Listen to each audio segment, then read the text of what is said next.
BetUS, America's favorite sportsbook and casino. Live betting and racebook. We're celebrating 30 years with a historic offer. A 125% sign-up bonus on your first 3 deposits. Plus 10% gambler's insurance. Get started today. BetUS, where the game begins. Happening. We're back. Last week was UFC 313. And unfortunately, like I told you, right? I told most of you guys that my brain was telling me Ankalaev. Main reason is because when I see everybody betting on Pereira, I bet against the public. Why? Because, like Joey Diaz says, I've never seen a bookie with a part-time job. And the moment I see everybody betting on one person when an even odds fight, and it's going to be a close fight that might go decision, I'll take the guy that the opposite guy that everyone's betting against. So I always like to bet against the public, so to speak. And yeah, man, that's I went back, to be honest. I watched the fight a few times. And it was a close fight, I'm not gonna lie. But I thought Pereira won 3 and 5.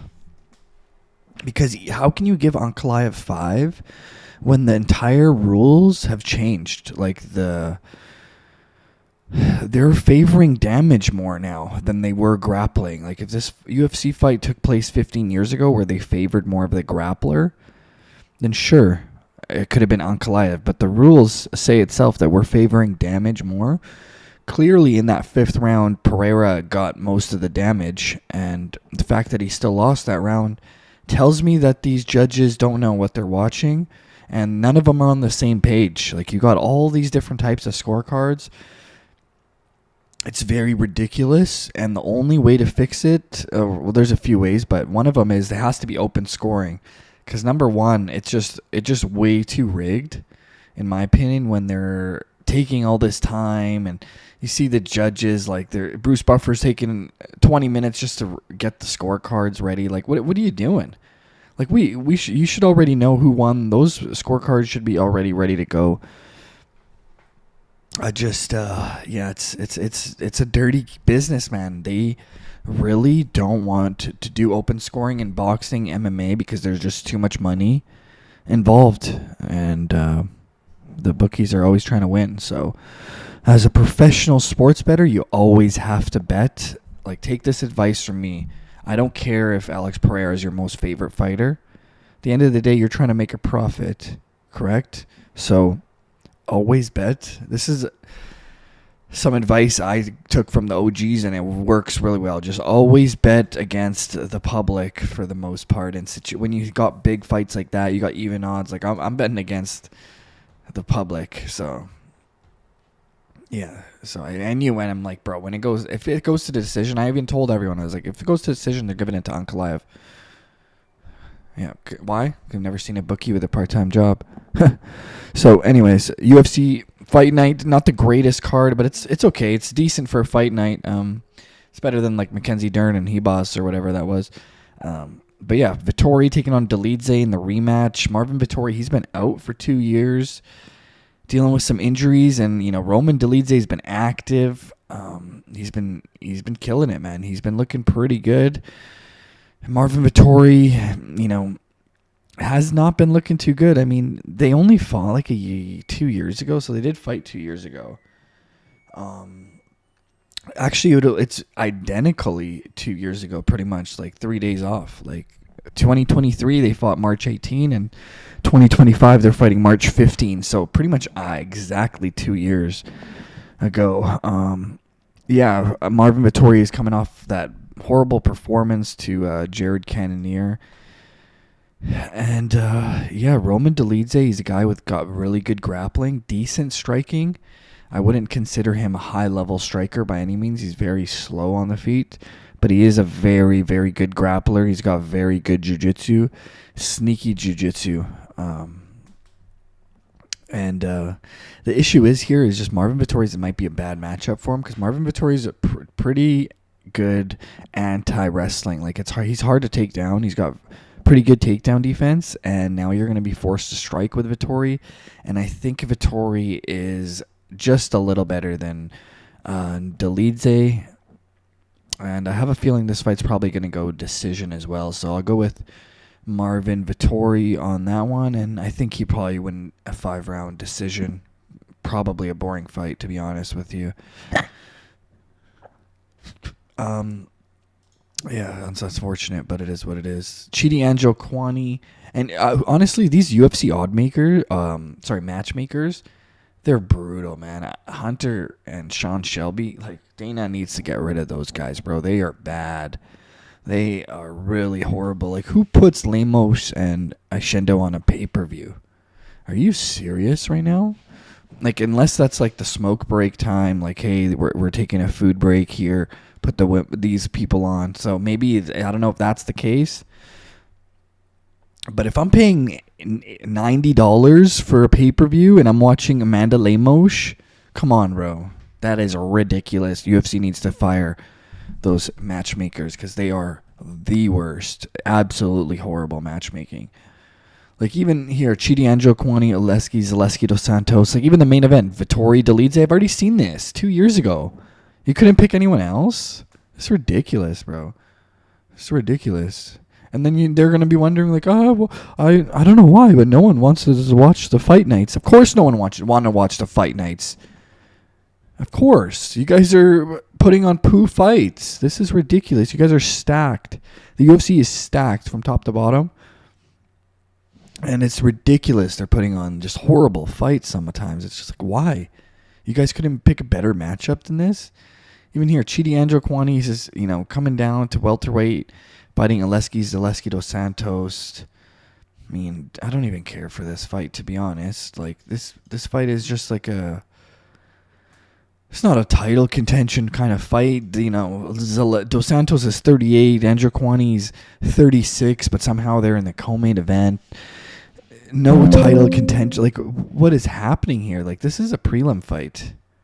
Or, like, beginning of the main card. Like, co-main? Co-main? I don't know, man. If you're going to be fighting on a co-main event in a UFC, like, I don't know.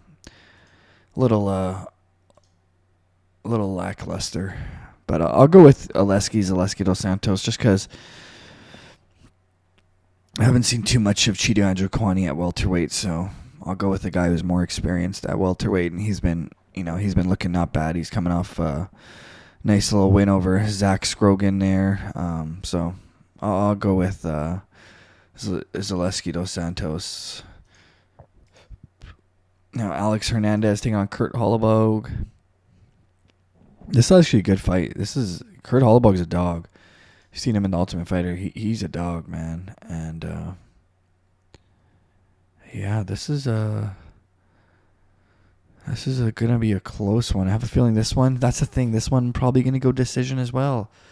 Like Alex Hernandez, his last 4 fights, all decisions. Kurt Holloway, let's see his. Yeah, last 2 fights, decisions. I don't know. This is actually going to be a close one. I'll go with Alex Hernandez on this one. I would say he's probably going to win a decision as well. I don't see him finishing Kurt Holloway. So, yeah. Damon Blackshear, Cody Gibson, huge favorite here. I'll go with Blackshear. This guy's the real deal. Dihar Nergozo, I don't know even how to pronounce his name. Fighting Brenson Ribeiro. Brenson Ribeiro he's all right. But clearly he's a huge underdog against this undefeated Kazakhstan.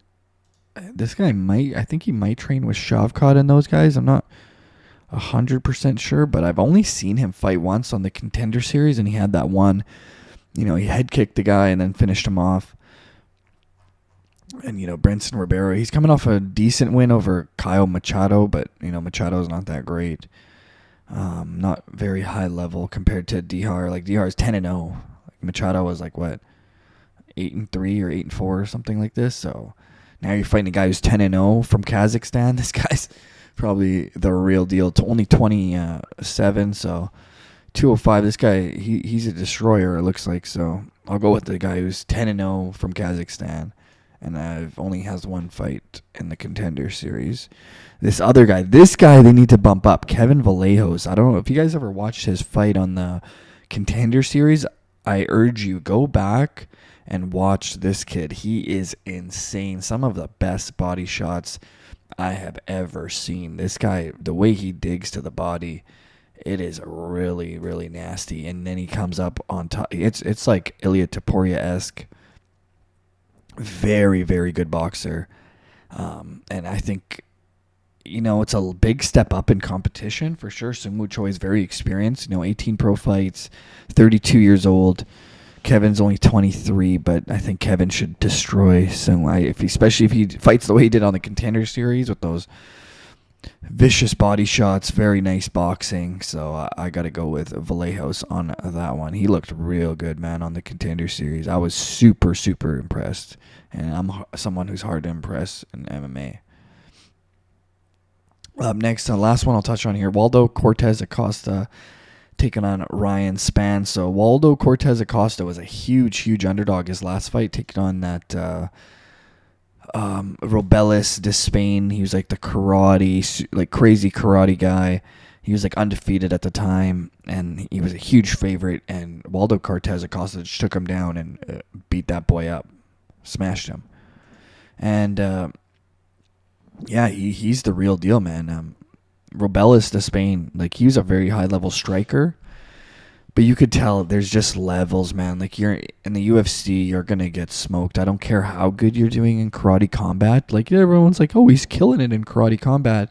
Yeah, but the level of competition is extremely low there compared to the UFC. The UFC is very, very elite, and even guys who are not even ranked are pretty good fighters, man. So a guy like Waldo Cortez Acosta just destroyed Robelis de Spain. Now he's fighting a light heavyweight, Ryan Spann, moving up to heavyweight. I think this might be his second fight at heavyweight, I believe. First one being OSP. And this is a tough fight for Ryan Spann. I'm going to go with Waldo Cortez Acosta. I think he might have the grappling advantage here, and he's a natural heavyweight. Ryan Spann moving up to heavyweight, so I'm going to go with Waldo Cortez Acosta. But honestly, this one's a close one. This one, if it ends early, I could see Ryan Spann taking it. And if it ends a little later, I'll see Waldo probably takes that one.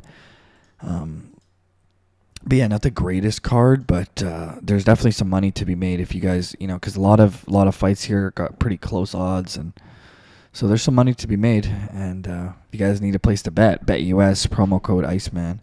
Let's get it out.